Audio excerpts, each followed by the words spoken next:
It is 6:30 p.m., January 27, 2025. I'd like to call this regular meeting of the Old Saybrook Police Commission to order. Please stand and join me in the Pledge of Allegiance. I pledge allegiance to the flag of the United States of America and to the republic for which it stands, one nation, under God, indivisible, with liberty and justice for all. Thank you. We'll begin with comments from the public, starting with the live audience. If there is anyone who would like to make a comment, please raise your hand. Yes, sir. You're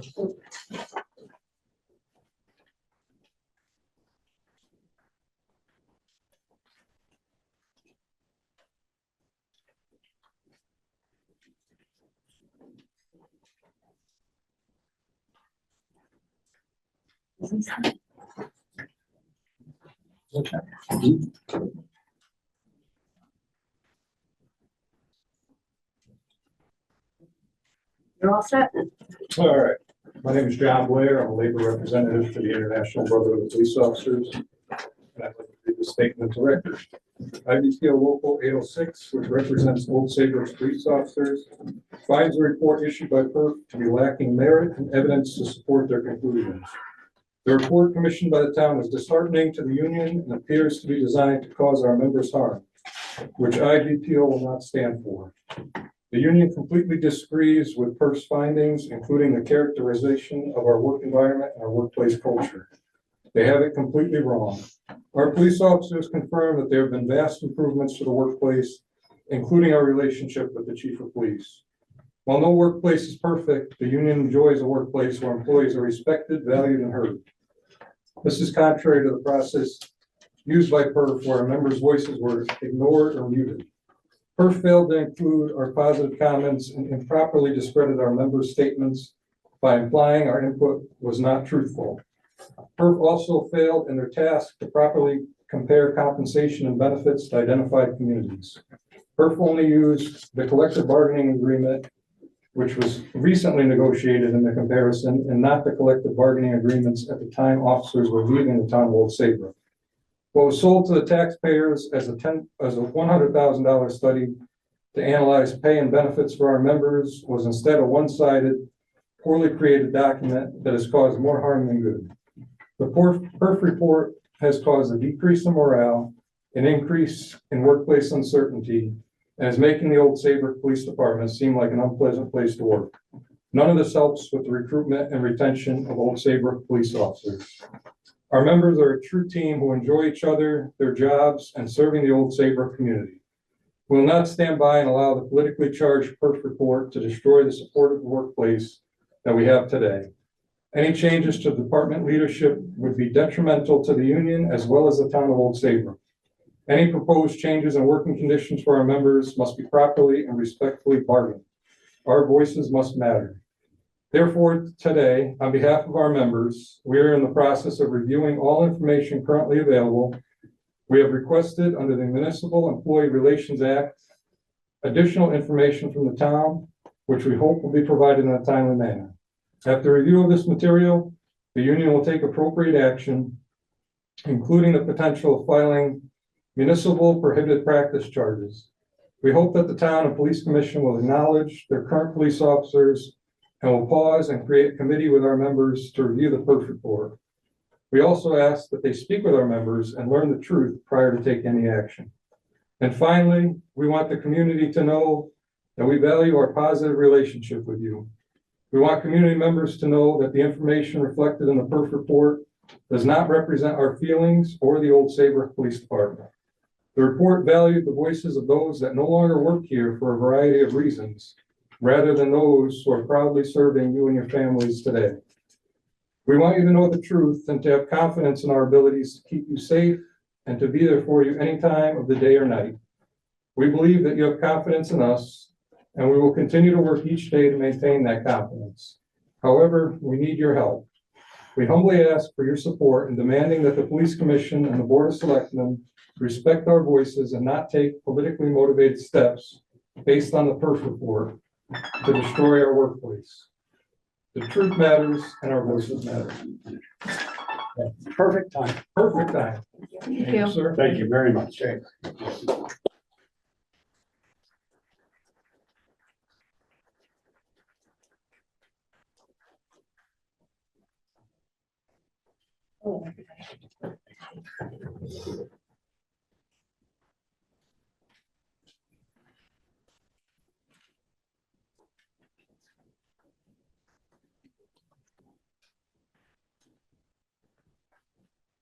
Anyone else in the live audience? Sir, please come forward. How long do I have? 3 minutes. Oh, it's a short time for me, right? My name is Mike Rafferty. I was principal of the middle school from November of 1990 to June of 2013. When I first came, my first day, which was in here, Main Street School, I was stopped by a reporter at dismissal time, and I said, "What do you have to say about the school?" And I said, "What do you mean?"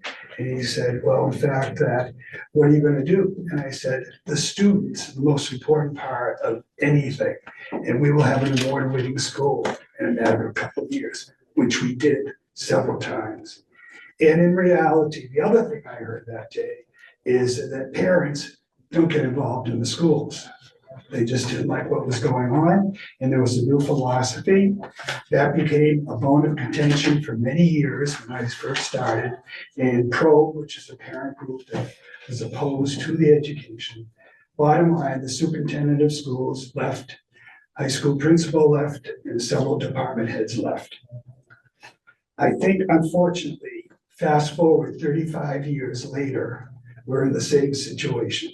And I am more than concerned as a citizen and a person that knows Michael Spear very well. I actually learned about Michael Spear when he was a junior in high school. He was probably the most popular kid at the school because he did everything. All over, every sport event, every activity, Michael Spear was there.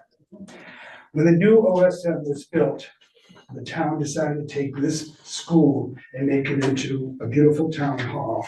But one of the things we worked very hard for was to have a youth center.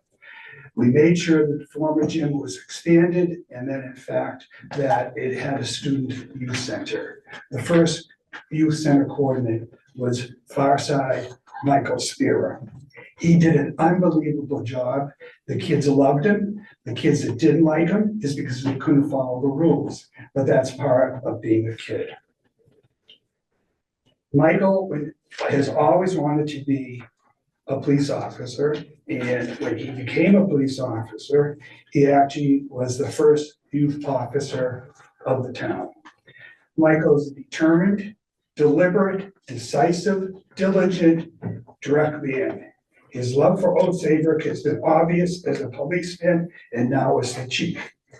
He was, when he became chief, he made many decisions to better our community, to showcase our community, to lead us forward in police changes. We have our new June Day, which the whole town closes down, go on Main Street. His idea, his input is just an example. Our concern right now is we need to make sure that we are doing what's right for this community, but also what's right for a man who has devoted his life here. People in today's world do not like to be told what to do. Our police department is a small one, as our community is small. Michael runs a tight force, and he expects a lot from his force. Good for him. Thank you for listening. Thank you. Mr. Keeney, you had your hand up. Hi, my name is Richard Metzak. I was on the commission back when Ed Mosca wasn't chief. And I want to ask the commission this. Is this department in better shape now than it was under Ed Mosca? Is it? Answer it. Sir, this is comment. It's not question Oh, and I answer. am sorry. I apologize, but I say it is a lot better. Because I was instrumental in moving Mr. Mosca out of his chair. Okay? I have seen nothing wrong with what Michael is doing right now. His attitude might not be the best in the world, and there are some people that hold it against him. Myself, when I was on the commission, I was the only individual that voted against putting him on because I was afraid he was a rubber stamp Fred Moscott. He is not. He is himself. After 2 years of him being chief, I never called him chief until the 2-year period was up. I looked at him and I said, hello, Chief Sparrow. That is one young man that has done what he said he was gonna do, whip this department up into shape, and he did. It was a shadow of what it is now. But I do wanna endorse Michael with all my heart. God bless you, son. Thank you, sir. Do you mind if I sit? Not at all. Okay, thank you. I have two things I'd like to comment on this evening, if I may. Chairman Wilcox, members of the Old Saybrook Police Commission, Chief Spira, members of the Old Saybrook Police Union, rank and file, members of the general public. Good evening, and thank you for the opportunity to speak before this meeting of the Old Saybrook Police Commission. My name is Frank Keeney, and I was a member of this commission from November 2017 until November 21, serving as its chairman for the last 18 months. I was the chairman who immediately preceded Chairman Wilcox. As I've read letters and heard comments from some current and former members of our police department, I'd like to share some thoughts and my personal experience. I've listened to Officer Tanner express her frustration that all of her positive comments about the current working conditions at OSPD were ignored and not reflected in the final PERF report. Leadership at the department has expressed the same concerns as has union leadership, Sergeant Ryan Walsh.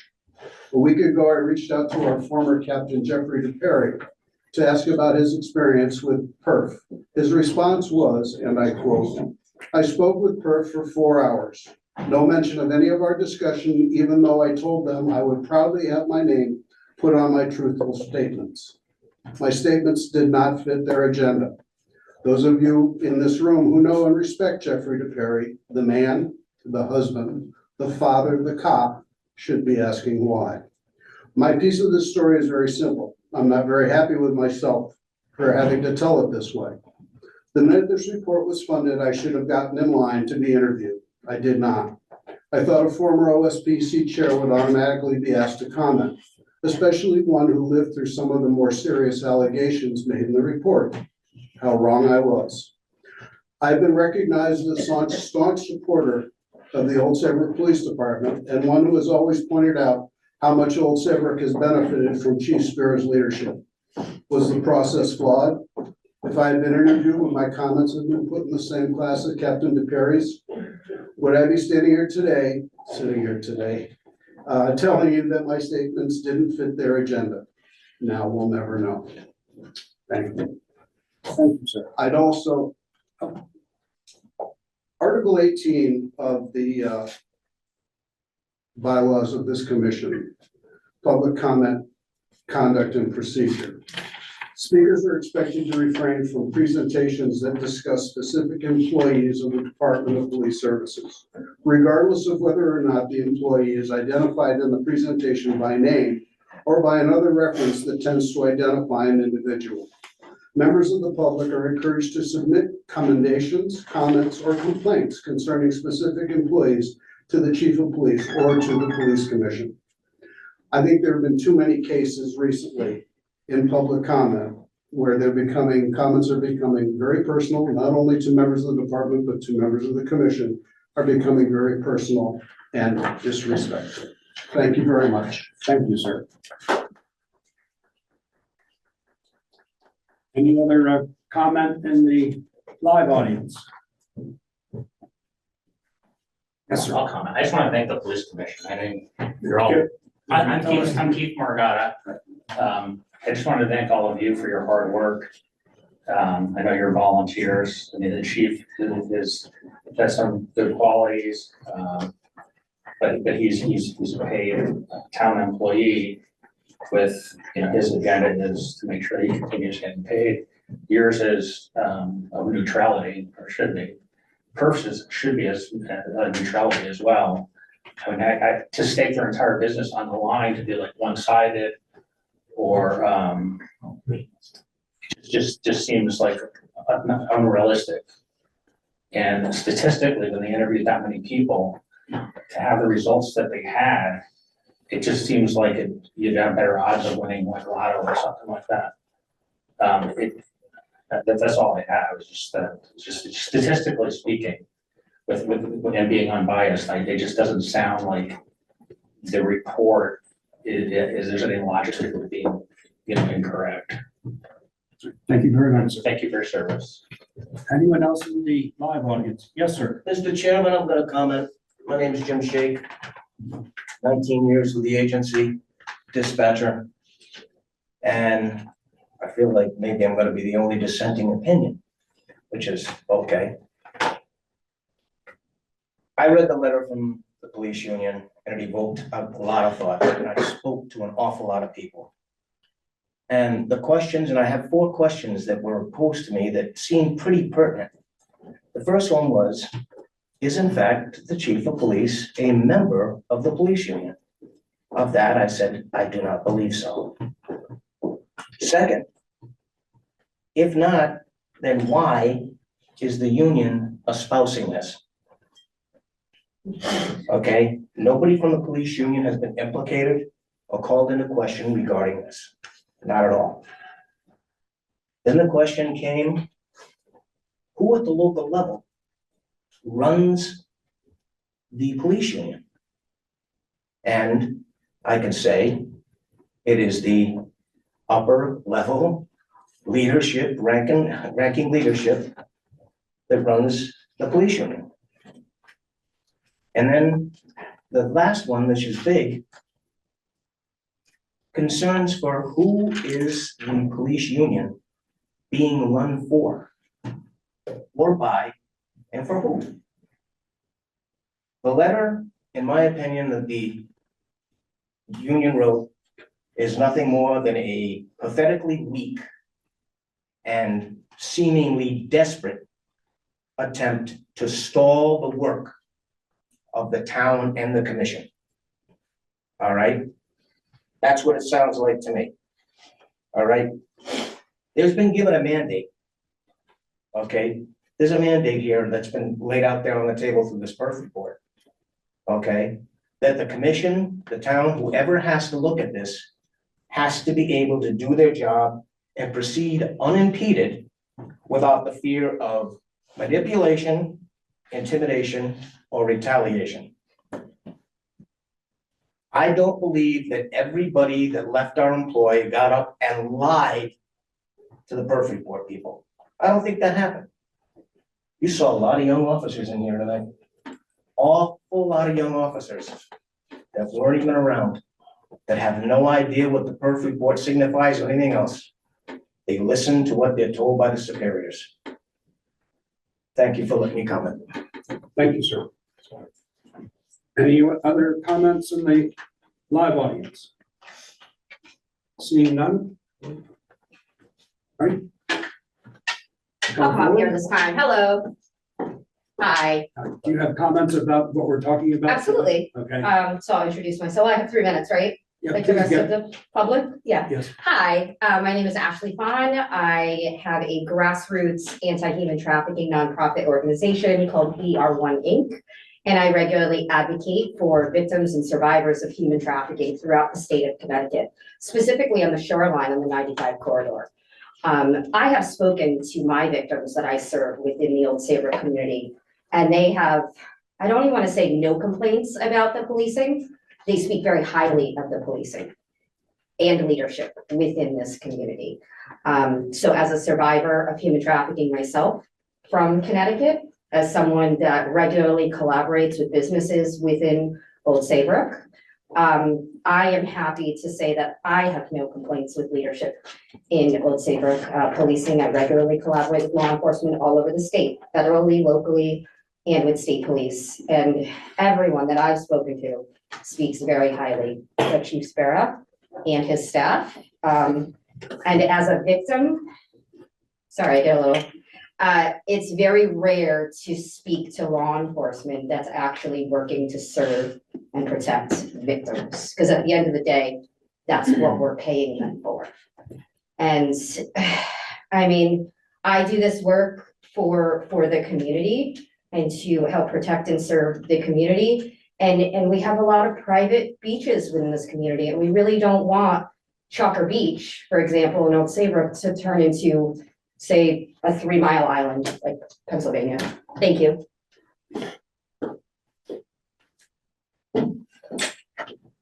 Any other persons in the live audience? All right, Larry, do we have any hands raised in the virtual audience? Yes, start with Wait. Eric. Before we address him, he does not live in Old Saybrook. Doesn't matter. He doesn't have to. She doesn't live in Old Saybrook either. We just got her advertisement, so So it does not matter. You don't have to be a resident of the town of Old Saybrook. Okay. Let's listen. I would ask Mr. Forsey to be mindful of the admonition that Mr. Keeney read from our bylaws about maintaining appropriate respect and decorum. Yeah, hi, can you guys hear me? Can you hear me? Yes, we can. Yeah, so I was mainly going to address the police commission, I think, this time, but I also want some of my voice to be on the minutes, just from what happened before. The first thing I really do believe is that union member that spoke is insulting everybody's intelligence in the room, myself included. I also didn't really appreciate that kind of intimidation factor where it's kind of like Gestapo kind of coming in with all the police officers. I didn't think this meeting was going to go that way.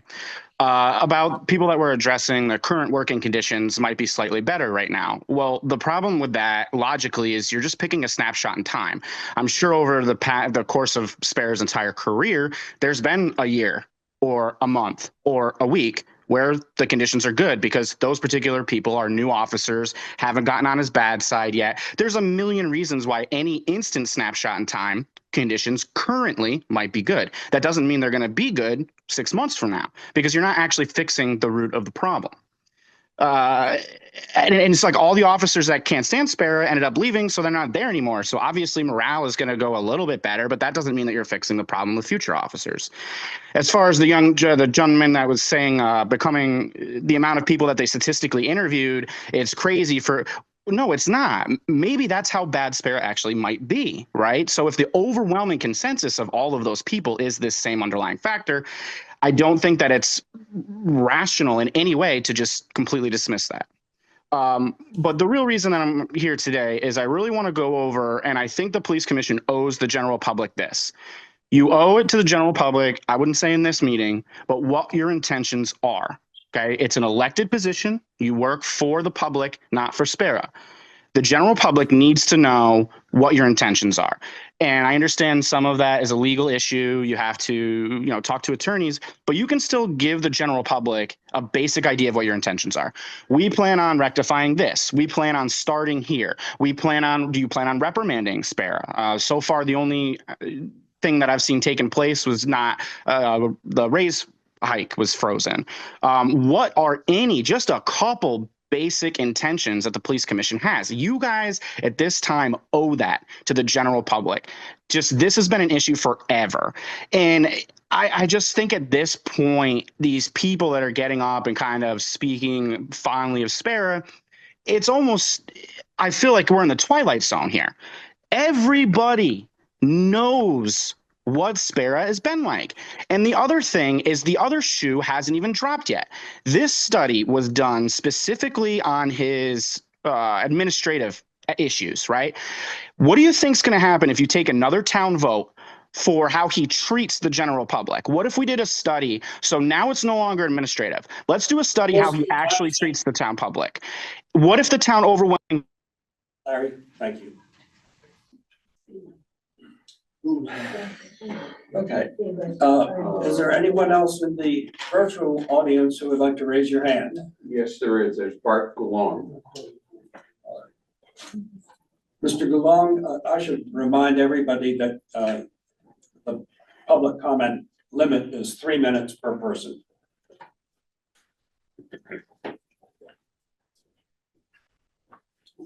Is he there? Looks like his microphone's on. Mr. Gulong, check if you're not, make sure you're not muted.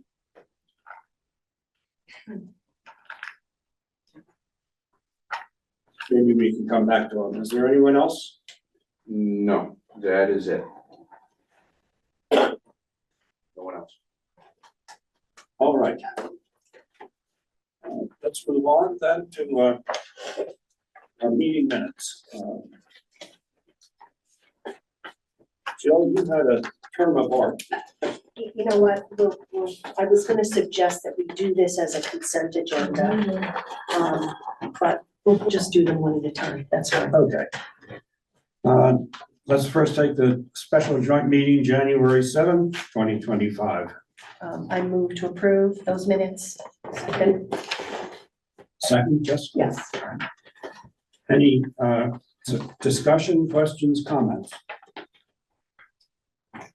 Hearing none, all in favor signify by saying aye. Aye. Any opposed? Any abstentions? None. All right. The special meeting of January 9, 2025. I move to approve. Second.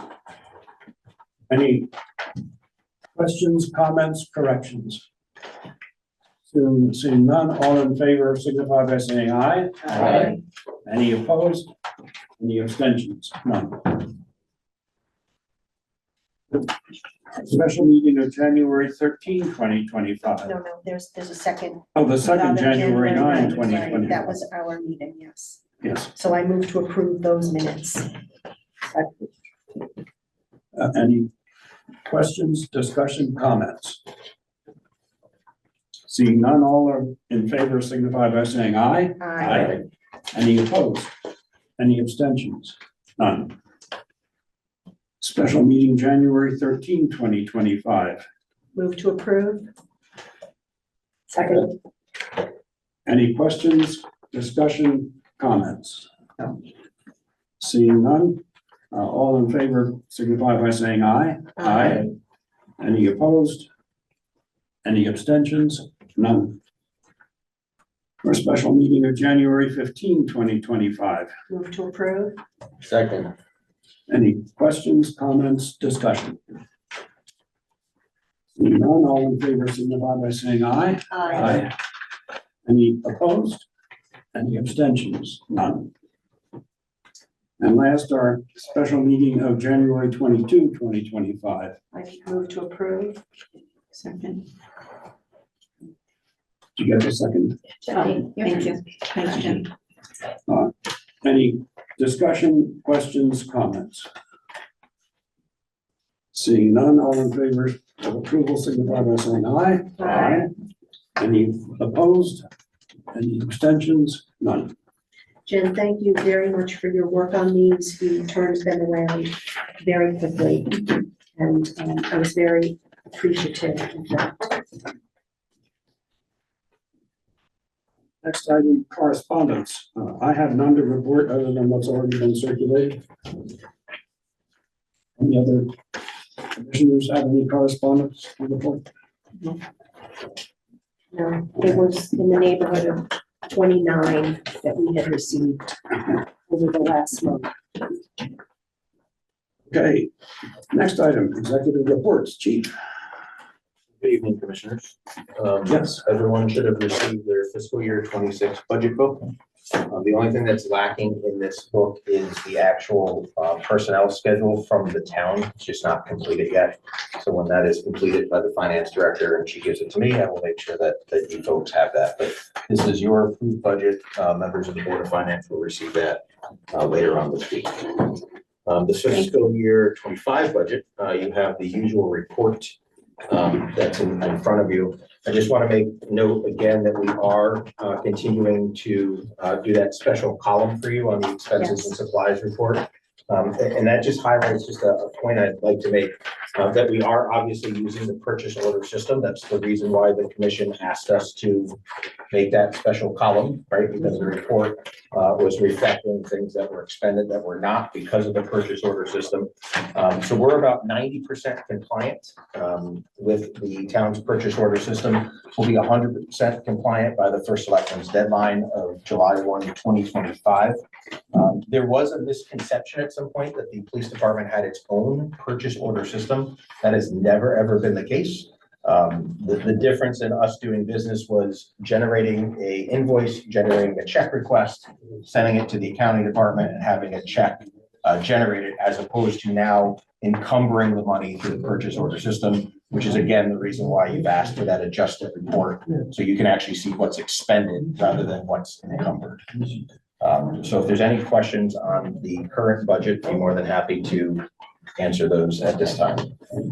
I have a question, Chief. Sure. Under the general expenditures for, repairs and maintenance, that's designed for the vehicles? Can you just give me where on the page and what's the number? 5.3. The account number? Yeah, So we're looking at that's for the 5.302.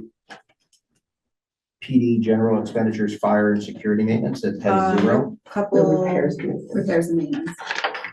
A little bit further up. So if it's not vehicle repairs, so 537, if you go to like 3 up, that's the vehicle. The general expenditures. Yeah.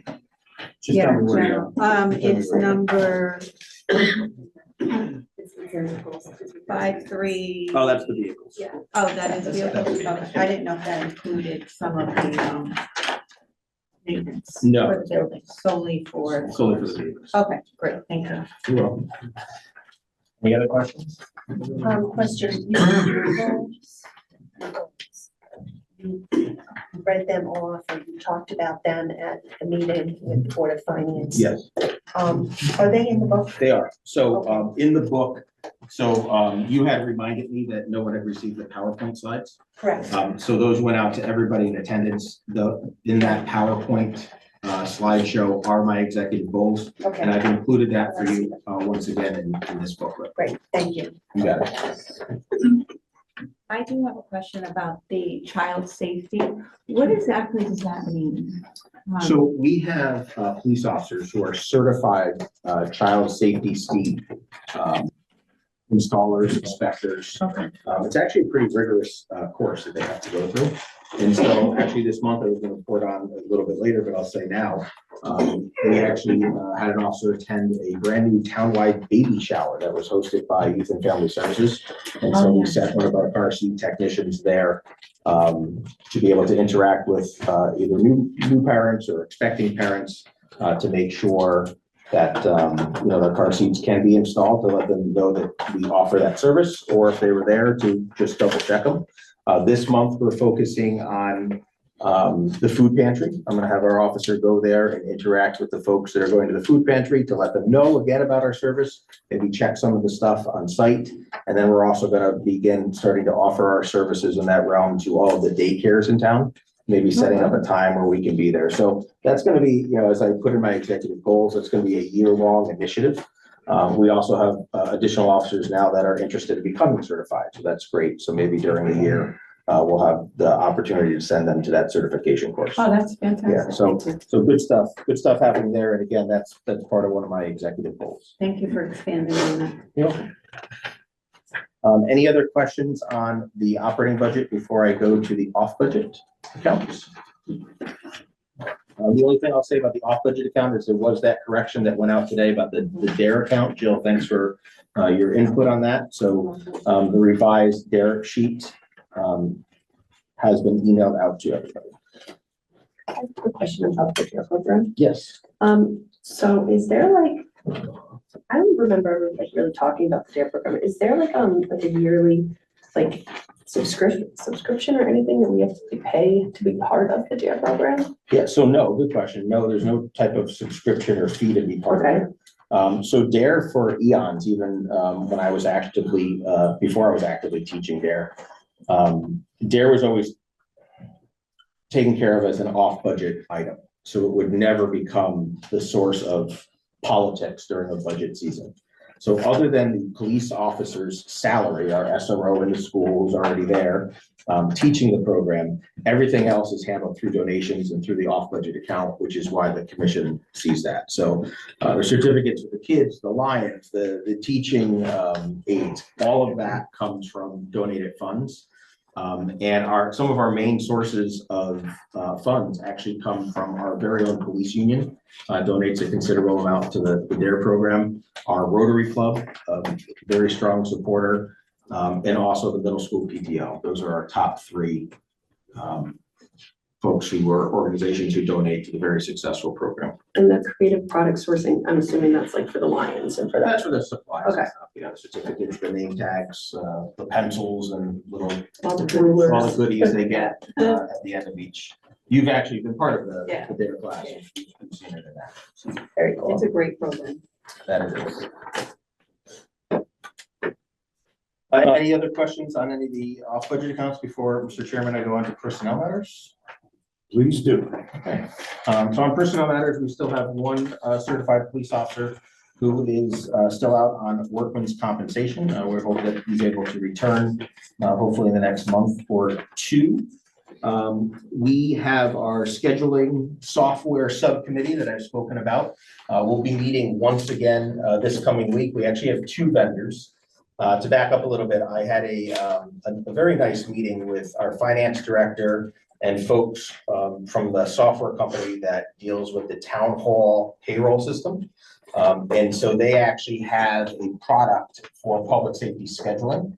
And so they're going to demo their payroll system and their scheduling system to our committee tomorrow, actually. And then we have another vendor that's presenting after them. So two more vendors to look at the scheduling system that our folks are interested in. One of them being our payroll provider here at Town Hall. So I mean, that would be great if that worked out.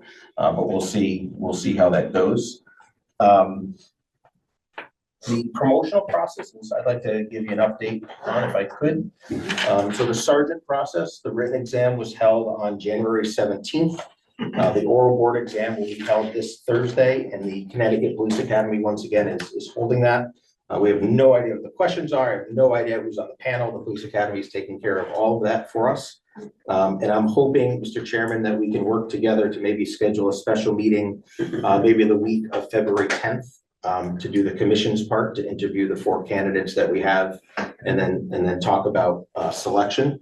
I'll be asking the commission at this point, hopefully to appoint 2 new patrol sergeants. And then it will be up to you if you make a list, not make a list. Obviously, that's the commission's purview. Our lieutenant process, one of the folks involved in the process is out on work-related injury. So that process has been minorly delayed. However, we hope to do the assessment exam on February 19th. And then the written exam on February 26th. And then hopefully the beginning of March, Mr. Chairman, if we can maybe schedule a special meeting for you to interview the 4 folks that are involved in the lieutenant process. And so the overall goal would be the sergeants will be made hopefully the first or beginning or middle of February. The lieutenants will be made the first week of March. We'll get them the education they need, and then I'd like to go ahead and schedule that community meeting that's been part of my executive goals sometime in April with the brand new leadership team, being able to interact with the community that we've been talking about. So that's kind of my timetable with that, and so any assistance that the commission can provide, keep us with that timetable, that would be great. Obviously, this is sorely needed, and I'm very excited for these folks to participate. Really happy. All the folks that took the sergeant written exam, they all passed, did very, very well. So really proud of them. It's a lot of studying for these exams, a lot of studying. So very proud of everyone who's raising their hand and saying they'd like to advance. So that. Great, thank you very much. Is that. You're welcome. I have a question on the payroll. It sounds like we're looking at multiple vendors, so it might still not be handled through town hall. No, so what we're looking at, the different vendors, Renee, is scheduling software. So if you remember from reviewing the strategic planning elements that we spoke about at 2 different meetings, one of the things that our staff desires is a scheduling app and the ability to request time off electronically. And so rather than just picking a vendor and saying, this is what it is, we formed a subcommittee that has patrol officers of all ranks and dispatchers on the committee. And we sit down with vendors and we go through and we ask our questions, and we thought we would like one vendor, and, you know, the software is really for a 100-man police department, not for, 25 full-time police officers and 9 full-time dispatchers. So we're hoping that we'll find a vendor that works. What I had mentioned before is one of the vendors is the town's current payroll vendor. They have a public safety scheduling module that talks to payroll. So if that works, that would be fantastic. And I'll know more about that tomorrow, when we meet with them. If that doesn't work, then we would try to see if the scheduling vendor that we find has an interface to the town's payroll system, that they talk.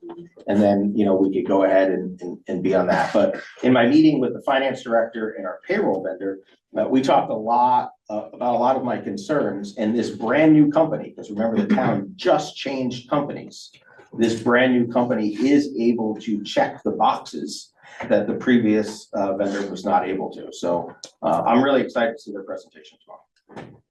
Does that answer your question? Yes, because now I know how it is now. They can request time off through their time and attendance app. The town hall can. Yes, Yes. Yeah. Currently, the police officers cannot do that. so that would make sense to go with the same system. Yeah. Again, if it's beneficial for us. So one of the things that we're looking for is, can the system do some polling? Can it follow our business rules? So I'm a police officer. I open my app. I ask for time off. Instead of that going to a human to then just do the same process we're doing now, only you get an alert on your phone, can it follow the collective bargaining agreement's business rules for who gets selected, how they get selected, and send out that messaging, receive the information back, follow the algorithm to pick the right person? That would be great. Keeping in mind that after the schedule is posted, our patrol leadership makes all the scheduling adjustments.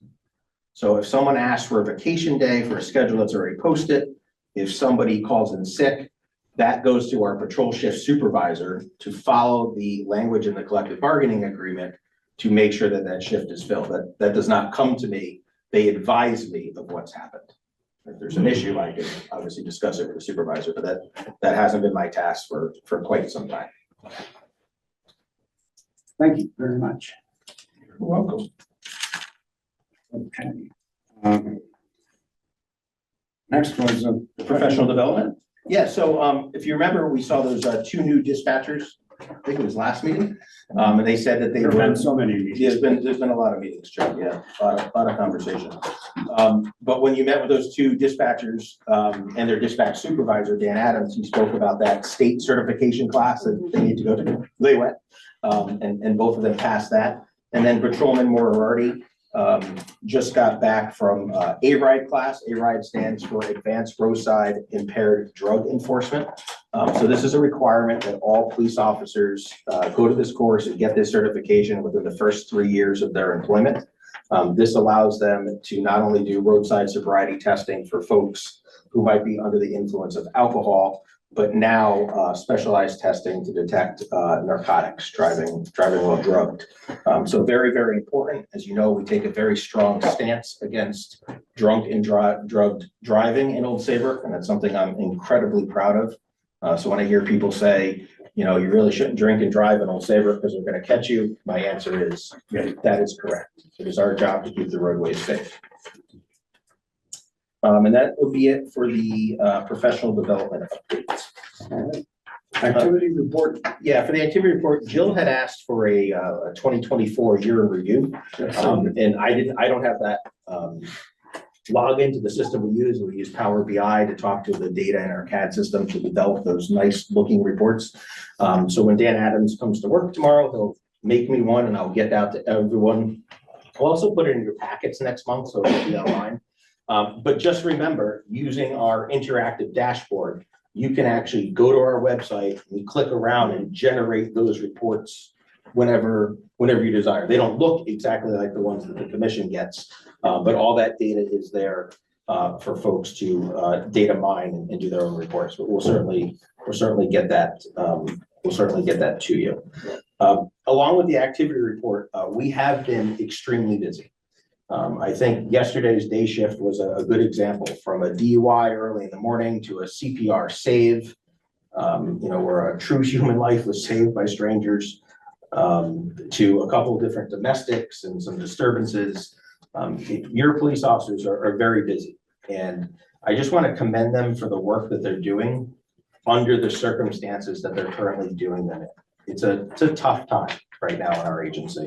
And I think that the commission can acknowledge that. And I really appreciate the tremendous work that our staff is doing, our dispatchers and our police officers, day in and day out, no matter when the call for service comes in. So very proud of them, and I'm sure you share that with me. Thank you, everybody. And then moving on, the diaper drive. So the diaper drive starts in February. It's time to do your duty is the catchphrase for our diaper drive. We've been very, very successful in creating diapers and wipes. So I would ask the commission maybe for their February regular meeting, if anyone would like to donate, maybe I can have some of the officers that are running that donation drive come and you guys can take a nice picture. I think that would be really cool, but we're looking to get those. A lot of people drop ship them to the station, so they go on their favorite online vendor and just put in the address. And so lots of boxes of diapers addressed to Chief Sparrow arrive during the month of February. We appreciate everyone that wants to donate. We help Old Saybrook Youth and Family Services and the Valley Shore Diaper Bank. It is amazing how many young families struggle to make sure that their new loved ones have the proper wipes and clean diapers. And as we talk about with all of our fundraising efforts, it's just a matter, it's paper thin, the difference between not needing a little helping hand and needing a little helping hand. And none of us in this room, none of us watching ever know when ourselves, our friends or family might need that little helping hand. So at the Old Saybrook Police Department, we're proud to be very active all year round to make sure that we're helping meet our community members and our friends' needs. So diaper drive this February. Is there like a specific size diaper or anything? Anything at all. Yeah, anything at all. Thanks for asking. Anything at all. And, Okay.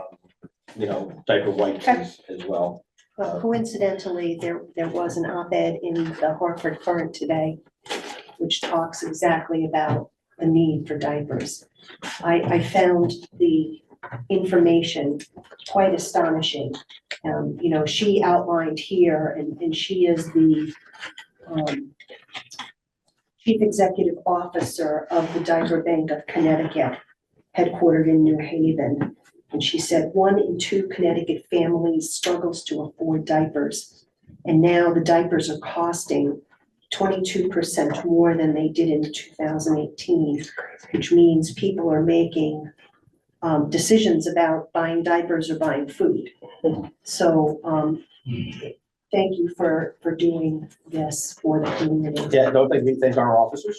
And by the way, that everything that we do, whatever we're asking the community for, whether it's turkeys or our shorts for whatever fundraiser over the summer, or the diapers, or certainly our toy drive, how the community responds to your police officers when they ask for these things exemplifies the positive relationship that they have. If community members wanted nothing to do with your police department or didn't trust your police department, they would not be responsive when they say, can you help us help others? And that has never, ever, ever been the case in Old Saybrook. And so when we see 700 plus turkeys, or we'll do, 10, 20, 30,000 diapers and wipes, or the money we've raised for the Goodwin PTO, or for Sean, or for the lights on the field, all of that is a testament to the relationship, the positive relationship that our department members have with the community. We're proud of that. We work to keep that and enhance that every single day. We never take it for granted. So I appreciate, Joe, you adding those facts. The only other thing I had for you, Mr. Chairman, that I forgot to mention during our personnel matters, we'll be giving our patrolman written exam as part of our patrolman process also in February.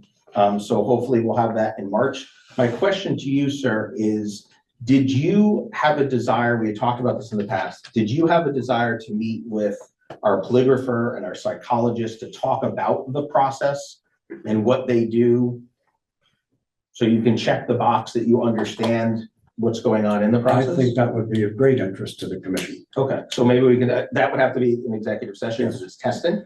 But we can do that, and I can also see if I get some information on the written exam for that meeting as well, so we can work on that together.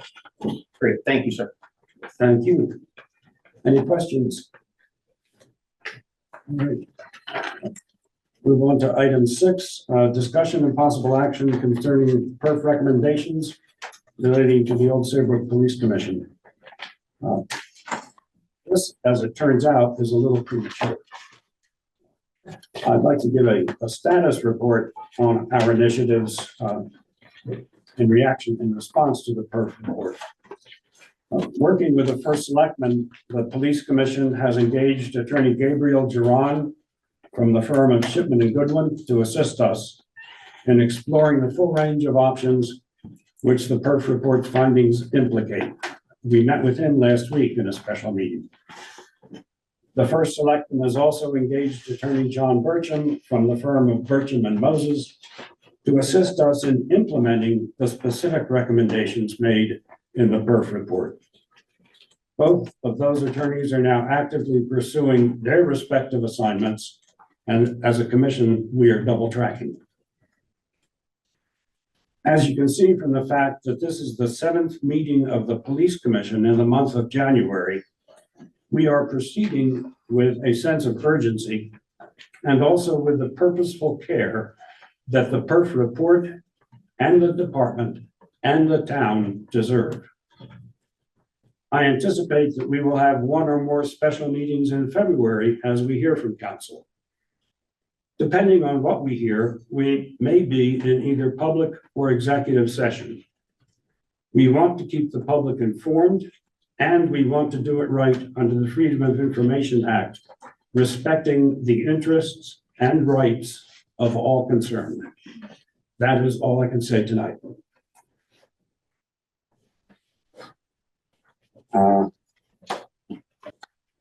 Next item, comments from the public. We have a, I think we should ask the virtual audience first, since we did the public first. okay, that's a good suggestion. Let's go to the virtual audience. We've got Eric Forsey. Hello, yes, can you hear me? Yes, we can. Mr. Forsey? First off, I actually want to say thank Spara for the diaper drive. I think that's fantastic. I think that's awesome, right? My only concern with Spara and some of these drives is, you know, you have all of these issues that he's had, and then it's like, look at me, I'm collecting some diapers, right? So we obviously have some major issues, right? Obviously, we know about the Down syndrome incident, these major things about how they treat the public. I think the commission should honestly think about letting the town vote. Simple vote on does the town think that Spara should be replaced? I don't see how that would not be valuable information for you. Let's say hypothetically the town votes that they want to have him replaced. So now that essentially means the town would not like him to be the chief of police. And then also the people that work for him, the perf study seems to also say the same thing. Why would you keep somebody like that in any form of employment? I think that's all valuable information. I think it's something that could easily be visited.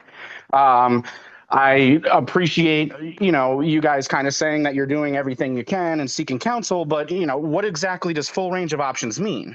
I feel the general public deserves to know what exactly that means. Another big thing that I think should definitely be investigated is, are Spara's personal vehicles being purchased or given to him via this dealership that he seems to be working for? If so, at what price? Is he getting a special deal on a personal vehicle if he happens to have a personal vehicle from that dealership? Is there a quid pro quo there? Is it below MSRP if he did purchase it from that dealership? There's a lot of really kind of off-putting things about that aspect of that report. But again, great job with the diapers, but I think the town should also have a say on how he treats the town. Another gentleman said something about, well, it's great that he runs a tight ship. Running a tight ship is not towing an older elderly lady's car because she forgot to register it, right? There's a video on YouTube, I'm sure everybody at the police commission have seen it, with his body cam footage from Old Saybrook PD harassing and pulling over this kid because he had an air freshener, pulled him out of the car. Within 2 minutes, he's in handcuffs, car being searched, Nothing was in the car whatsoever. The officer put him in handcuffs because he said it was for his safety because he put his hands in his pocket. At the end of the video, the officer hands that individual a knife, an open knife, for him to cut the air freshener down. How can the officer claim that he feared for anything while handing him an open blade so that he can cut the air freshener off at the end of the video? It's absurd. That is abuse of power and intimidation. It's not a tight ship. It's not. We've known this for Sparrow for a long time. It's coming to an end. I don't even understand why he even wants to still be at the position at Old Saybrook. I don't. I really don't. I think that the police commission should do some digging. Okay. Thank you. Time's up. Thank you. Any other hands raised? Bart DeLong. Mr. DeLong, are you unmuted? Can you hear me? Yes, we can. Oh, my God. All right. Thank you. Well, this has been quite a meeting. Honestly, if I had just wandered in here, I would think that we're talking about a completely different person than Chief Spira. But be that as it may, Michael Spira has run our community for years like a backwoods Southern sheriff. Bullying, harassment, intimidation, revenge, and favoritism have been the principles by which he operates and has operated since the day he became chief. Well, it's time for the fear and intimidation to end. We want our town back. Not the officers, not his cronies, not his minions, but the citizens of this community. Chief Spira, how many children of your perceived enemies did you harass in the high school or target in their family vehicles as they drove innocently through town? Only last week, I spoke to 3 people whose children were mercilessly harassed, one who took their child out of school, not for their behavior, but because their parents were considered a political or a personal enemy by you. And that's only 3 of many, many over the years. The list is near endless. I also know of attorneys who won't represent clients against him, engineers, contractors, real estate agents. All fear harassment and loss of business if they cross him in any way. And when the few of us willing to stand up sought support from people in town, we were told, well, I want him out, but I have kids in school, or I have a business in town. I have kids in the school system. Is there anything more evil than punishing the children to intimidate a parent? Carl Fortuna, it's time. Police commissioners, it's time. It's time to have the courage to stand up to this bully. He'll sue, he'll fight, and we'll end up paying attorneys to fight him. But do we just continue to let him manipulate and fleece this town the way he has for many years? The choice is clear. It's been said before. We'll have to defend our decision, but millions for defense, but not one penny for tribute. And this community has been paying a tribute of money, fear, and intimidation to this man for far too long. It's time to act. There'll never be a better time than right now. Suspend, investigate, and dismiss. Thank you. Yes, sir. Any other hands raised? No. All right. I invite a motion to go into an executive. Oh, that's right. Okay. Hello. Yes. Hi, Ashley Fawn again. I just have a quick comment because I believe his name is Eric Forsey. He spoke very, very passionately, and I just did a quick search on Facebook, and he seems to have a very long rants about his assault rifle seized during traffic stop in Old Saybrook arrest, and a very long-standing agenda against the Old Saybrook police dating back to 2019. You can find that on the patch, and you can find his rants under Eric Michael, and there's a lot of people that go back and forth with him. So while as somebody that appreciates the freedom of speech, as somebody that studied journalism, I appreciate when people speak their truth. But he seems to be speaking his truth from a very biased point of view. And if he had a problem with the Old Saybrook police, there's something called the Citizens Complaint Form that you can fill out and get a proper investigation done. So that's all. You can, Eric Michael, it's under, you can find his things. He got all the charges, he says that he got them dismissed, but I know with policing to actually arrest somebody, to have probable cause to arrest, that takes a lot of work. And it only takes a lot of money to get charges dismissed. Thank you. Thank you. Thank you. Anyone else in the live audience? Mr. Shaker. First of all, I'll start by saying this is incredibly difficult for me to do. I've enjoyed 19 years with the Department of Police Services. I've seen a lot of people come, I've seen a lot of people go. And I would be selling myself out if I didn't get up here and tell the truth. I was always taught from a young age, if you do not tell it like it is bound to stay like it is. And I think there's a lot of things that could happen to bring positive change. I gotta tell you, the union, you know, they made a statement that it would be detrimental to the department to change leadership. And that may or may not, in fact, you know, may or may not be wrong or right. However, okay, these jobs that police chiefs, town managers, fire chiefs get, they're not forever. You are appointed by a commission to oversee a department. You, just like all the people who work there, are but a trusted servant. A trusted servant. All right? That's very key. If you change, Chief Mosca left. The police department did not close. It continued to operate. We went out and did traffic, we made arrests, we did whatever we had to do. All right, so those things, you know, a comment like that kind of goes off to me. I'm gonna tell you the biggest detriment. The biggest detriment right now is ignoring what the perf report says. That is the biggest detriment to the Department of Police Services. All right? You know, the only thing scary about the perf report, and it is absolutely terrifying, is its stunning accuracy. I'm concerned. I want the commission to be able to work. I want the town to be able to work. I want the police department to be able to work.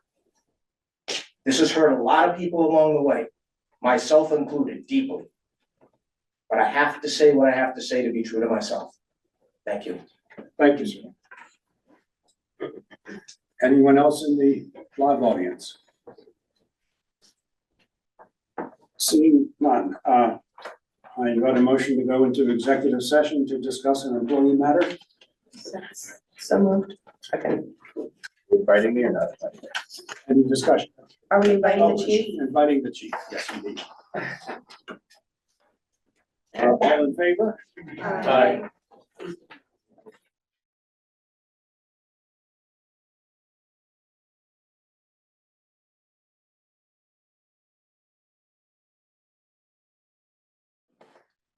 The time is 8:10 p.m. We are back in public session. The next item on our agenda is item 9, comments from the chief of police. Chief, do you? Sure. Yeah, just real quickly, just for the public to know that I did distribute 2 different forms of an evaluation, employee evaluation. One is the one that we use internally as a self-evaluation for our patrol leadership team members. And then one is the evaluation that I complete when asked to by the first selectman as a department head. And so the commission actually has a copy of my 2023 department head self-evaluation that was submitted to the first selectman. So those are for either the whole commission or the subcommittee. Whenever the commission is ready to begin discussions about that, I am certainly ready. So This is 2023. Is there a 2024? I didn't receive a 2024 one. So I don't know if other department heads did. I can ask Carl. But that is the last one I did as a department head for the first selectman. And my second comment, I just want to reiterate the great work that our team is doing. Very, very proud of them. Thank you much. Thank you. Comments from commissioners? Jessica, Carl? I just want the public to know that we are working on the perf study and trying to implement the recommendations and follow up on things that were recommended in the report. Renee? I'd just like to thank the selectmen for getting the ball rolling on those recommendations, because I thought we were gonna have a lot of work ahead of us going back and forth. And I think that's a great help. Yes. I'm all set, thank you. I'm all set. And I'm all set. Thank you. Thank you. Motion adjourned. Jessica, did you say something? No, I didn't want to. Oh. It's not a second. I didn't hear you. All in favor? Aye.